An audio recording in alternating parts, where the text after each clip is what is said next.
All right, so it looks like we've seen the worst of it. Gonna head down to the shop and see how the boys are doing, what they're working on, see if there's anything fun going on down at the shop right now. So, ooh, got a big old dumper on the front windshield there. That's why you gotta clean your roof off. Once it gets a little loose up there, it'll fly off the back or the front.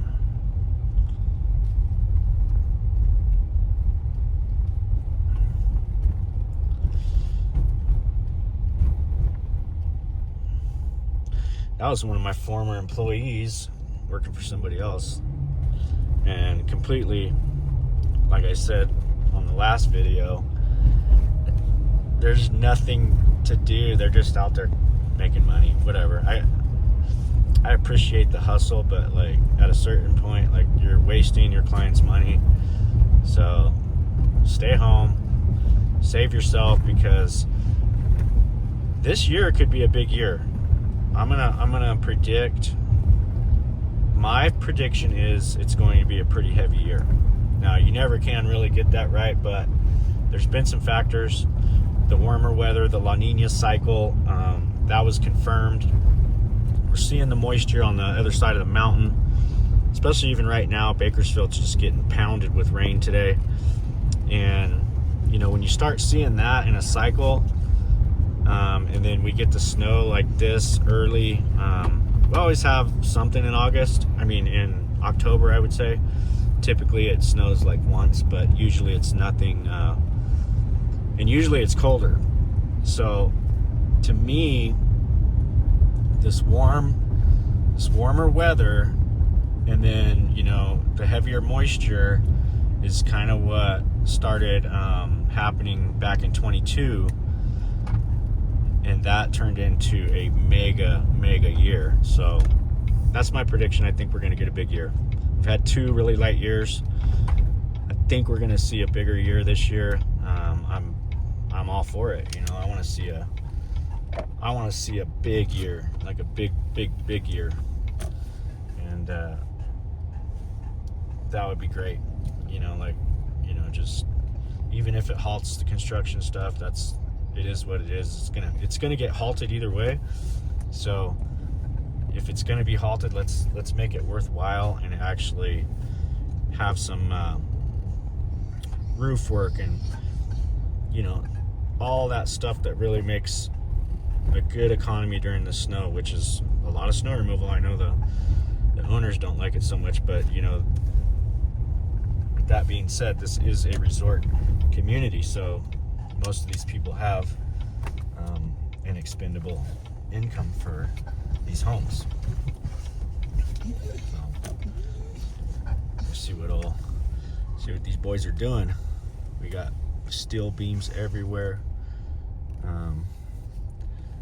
Wonder where my big beam for the moment frame is. I don't necessarily see that.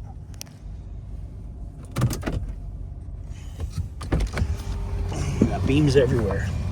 Oh, we're getting trash. We're on trash duty today, huh? Getting her cleaned out, huh? Trying.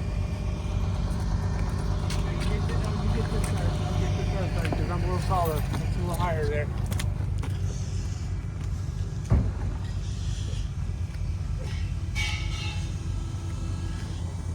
What do we got? Getting trash? Making some beams. Talking about beams. So this is Calvert's job. Looks like we've got these rods on top. What are those for? Little studs. Oh, those are for the wood? For nailers. Yeah. Okay. This side goes into the concrete. That's our concrete side. Yep. Nailers on both sides, so they have backing for their drywall or whatever they're gonna do. And Brent's over here doing a little training with Chad.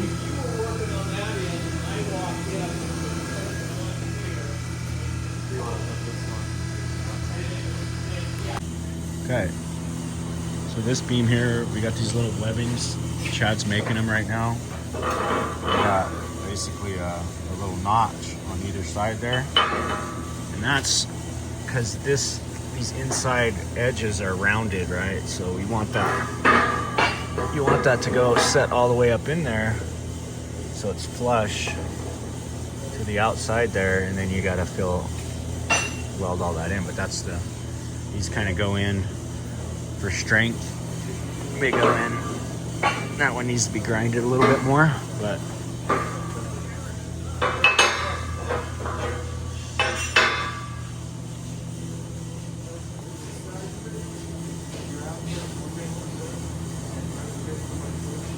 so Concrete Chad is learning how to do steel work.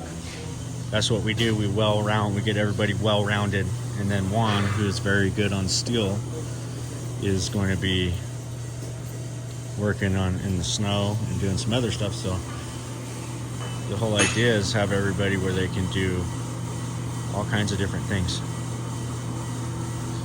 Are you making more of those? Yeah. Why don't you just take that and set it on there and scribe around it? Yeah, I'm just trying to get the size 7 by 3 3/4.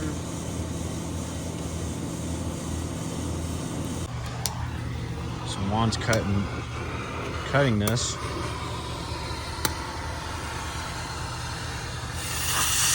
It has to be cut right here.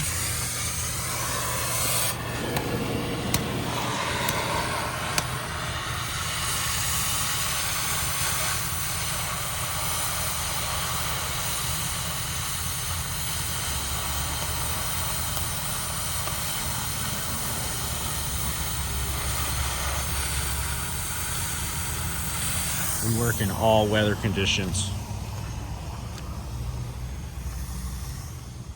So this is our beam for 50/50. This 50-footer right here. And that's a thick one. That's a thick beam. And we gotta make some cuts on that. We cut the 2 legs, and then we got the header. And then we gotta make all the bracketry and holes and all that good stuff. So we'll see how that goes.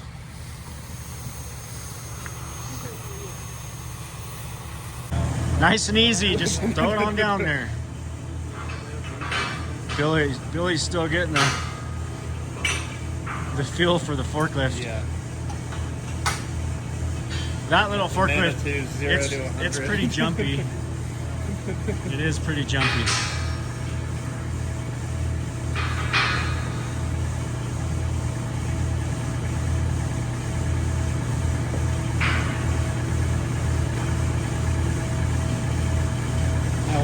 Moving beams in and out.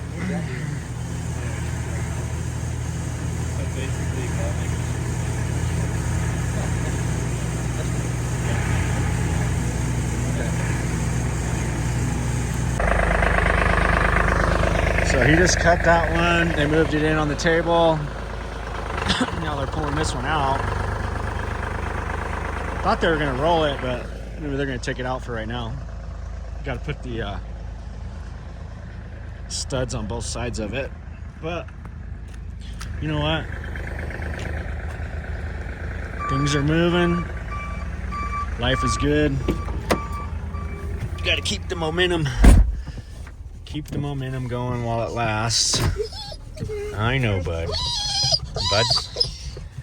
What? Oh, you're mad, huh? All right. You gotta relax, man. You gotta relax, bud. We're gonna go to the house and let you out so you could run around over there. Didn't want you running around over here. Too much stuff going on. Well, as you can see, it's really melting off quickly. So that's fine. Fine by me. Well, it's about lunchtime, but we're gonna make one quick stop here at 50/50. You can see all of our lumber is here. A substantial portion of the demolition's been started. We had to put things on hold for a couple of days. there's like a main permit for the whole facility, but for this particular permit, there was a couple things holding it back. So they stopped us, right? And we were making a huge mess, and we got some complaints. We would have actually probably, if we'd have got through this demo, we'd have never got stopped, and everything probably would have been just fine. But because technically we were working on the main permit, but this particular building, or this remodel here, has its own separate. So we have to stop what we were doing and wait for that, which should be here today or tomorrow. We were expecting it Friday. Today's Tuesday. Should be any day we should be seeing this permit. So it's kind of where we're at. See a lot of demo going on here. Got quite a bit of it out. That's great. The worst part's out. Everything back here. This was the vault back here. That kind of, there was a bank vault back here, and so that kind of stopped the concrete guys in their tracks. Boy, I don't know what they're gonna do there, but they're gonna have to figure that out. They're gonna have to. We'll have to see if we can cut a trench instead of taking the whole floor, or what we're gonna actually end up doing there. So one of the things they wanted me to come look at here was this wall. You can see where the water has been coming through, and we had all this snow last night. So I wanted to come down and check it this morning and see how bad it was actually seeping through, which is surprising that it's not coming through yet, because the other day we got probably, I don't know, we got some rain. Don't get me wrong, we got quite a bit of rain. And the water was actually coming through. So I figured we'd see some moisture here, but it doesn't look like there was enough to actually make it come through. So anyway, we are looking forward to getting moving on this. We've got some beams here that got to come out. A little bit more of the floor system there. Just kind of the run-of-the-mill stuff. And we're going to get that out and continue on with how we were doing. There's kind of a lot of little hokey things the way they did some of this framing. These are not even close to being the correct hanger size for those beams. I don't understand that really, honestly, like why that beam was dropped so far. But same thing over there. I don't know why that one. I mean, I see that's the depth of the floor joist there, so that's kind of what they had to do there. But definitely not an ideal way to do it. Not the correct way by any means. Don't know how they got away with it, because those hangers are way taller than the beams themselves, and all of the weight of the floor is setting on that one beam that's basically transferred to these two little hangers with a little connection there and another little connection up there, which is all this floor's hanging on that. So it's not really ideal. You want like a hanger under each one and then a post under your beam on both sides is kind of the way that it should be. And even these, if they're going to intersect with another beam like that, typically you're going to have a flange on either side, and you're going to have a lot of either SDS or nailing that really gives that thing a really solid connection, not just two little tiny top flange. Basically this, not even any nails or anything, just a top flange on the hanger, which could totally, I mean, with under the right kind of weight, that flange could just bend up, you know, flat, and the beam can drop. So yeah, I mean, it's definitely not a good thing, I can tell you that much. But got a lot of little things to figure out here. We're gonna go around back and look at this, where the water's actually coming in. We'll take a look at that problem, because they want a price to fix that. And I don't really want to do it because I don't want to be liable for for what happens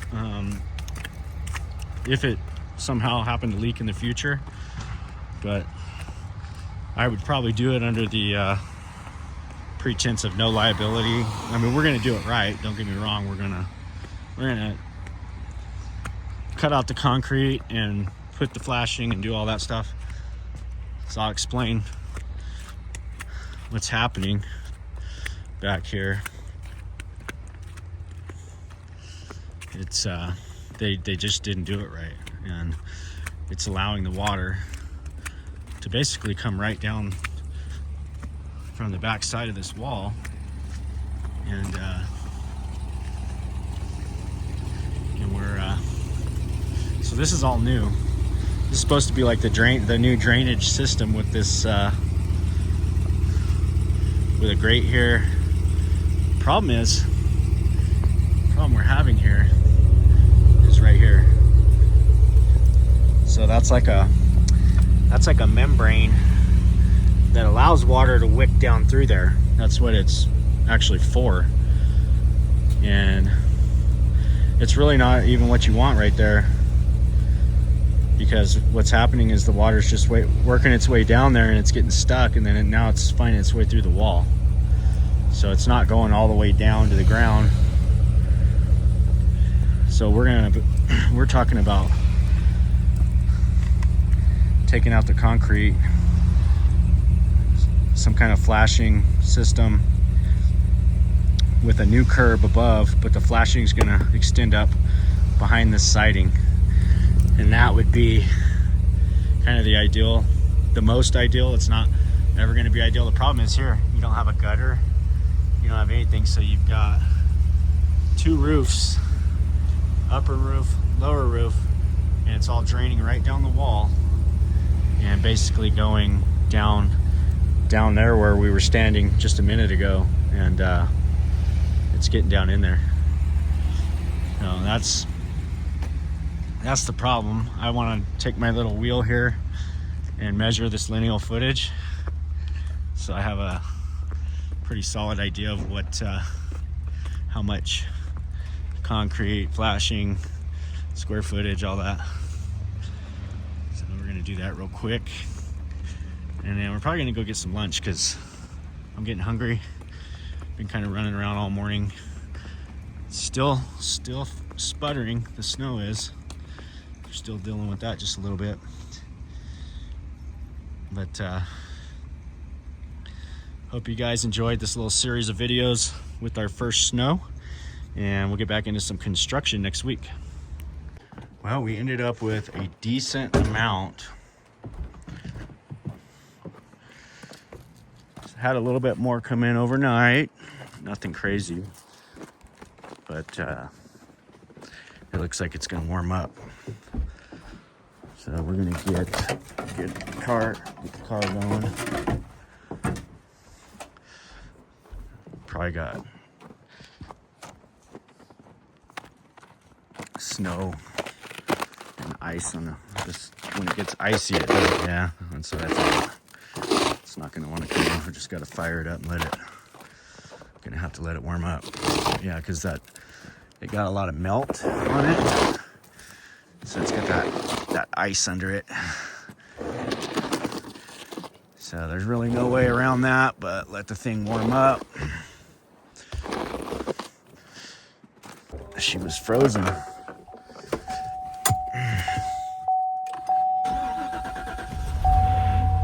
Back to the cold weather.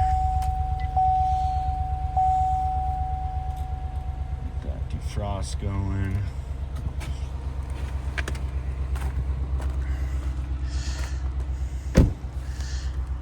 You see the buildup on the roof. I mean, quite a bit of buildup in certain areas just because of the way the wind blew.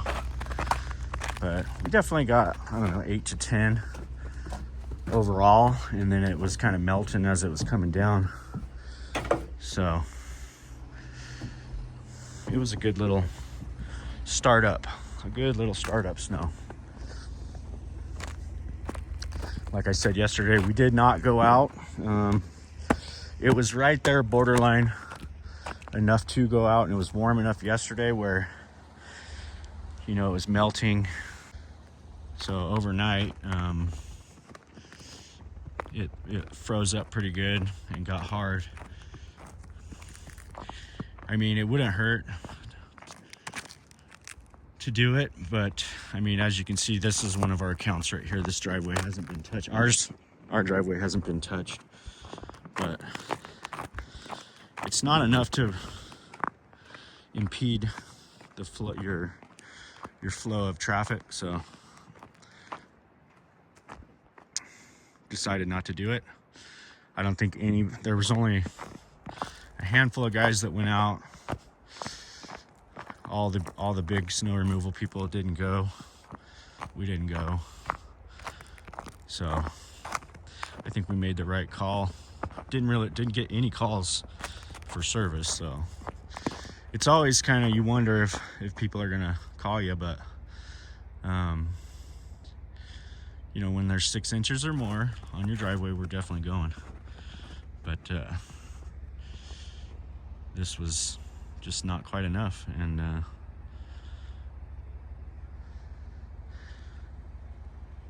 that's where we're at. We're gonna go, we don't really have a whole lot we can do today. We're gonna be working in the shop with some guys, doing some inside work. Still waiting on our permit for 50/50. We thought we might have it yesterday. Hopefully we get it today. If we get that, we're gonna be on track to hit the ground running next week. We're not gonna do anything this week because it's already Wednesday, and even if we get it today, there's not a whole lot we can do. Our crews are down south working in some other areas. So when we get the green light, we'll get everybody back up here. We'll have about 10 guys up here, and we'll start hammering down on that thing. Really push through. I think we'll get some really good progress over the next 2 weeks on it, and we'll go from there. So I'm gonna let the car warm up, let the dogs play around a little bit, and we'll get out there and do some driving around. Go to the office and work on paperwork.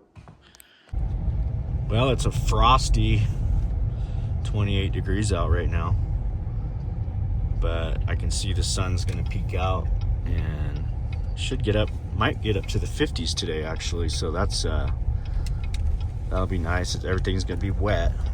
It's all frozen solid right now, but you can bet that it's all gonna be wet in a couple hours. Check the mail real quick, and go do some chasing around. Probably go down to the shop.